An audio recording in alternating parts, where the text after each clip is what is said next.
சர்வதேச அகதிகள் முகாம்களில் ரோஹிங்கியாக்கள் நாடற்றவர்களாகவும் நம்பிக்கையற்றவர்களாகவும் பசி மற்றும் இருளில் சிக்கித் தவித்து வருகின்றனர். ஆகஸ்ட் 2017 மியான்மர் ராணுவம் முழு கிராமங்களையும் எரித்தது, ஆயிரக்கணக்கானவர்களை கொன்றது. மேலும் லட்சக்கணக்கான ரோஹிங்கியா முஸ்லிம்களை எல்லையை தாண்டி காக்ஸ் பசாருக்கு தப்பி ஓட கட்டாயப்படுத்தியது. 1982 முதல் குடியுரிமை பறிக்கப்பட்ட 1 மில்லியனுக்கும் அதிகமான ரோஹிங்கியாக்கள் வங்காளதேசத்தின் அகதி முகாம்களில் நாடற்றவர்களாகவும் நம்பிக்கையற்றவர்களாகவும் பசி மற்றும் இருளில் சிக்கித் தவித்து வருகின்றனர்.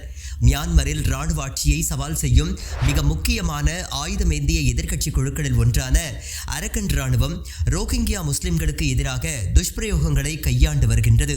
2024 ஆண்டு மீண்டும் ஒரு இன அழிப்பு நடவடிக்கையை அரக்கன் ராணுவம் முன்னெடுத்தது.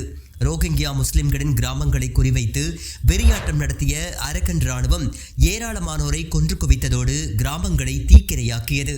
அங்கிருந்து ஏராளமான மக்கள் இரவோடு இரவாக உயிரை கையில் பிடித்துக் கொண்டு ஓடி வந்து வங்கதேசத்தில் தஞ்சமடைந்தனர்.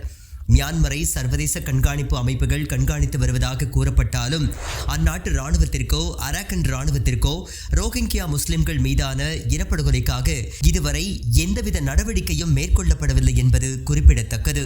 ரோஹிங்கியா அகதிகள் கிட்டத்தட்ட முழுமையாக மனிதாபிமான உதவியை நம்பியே உயிர் பிழைத்துள்ளனர். முகாம்களில் உணவுப் பொருட்கள், சுகாதார பராமரிப்பு மற்றும் கல்வி ஆகியவை சர்வதேச உதவியை சார்ந்துள்ளது.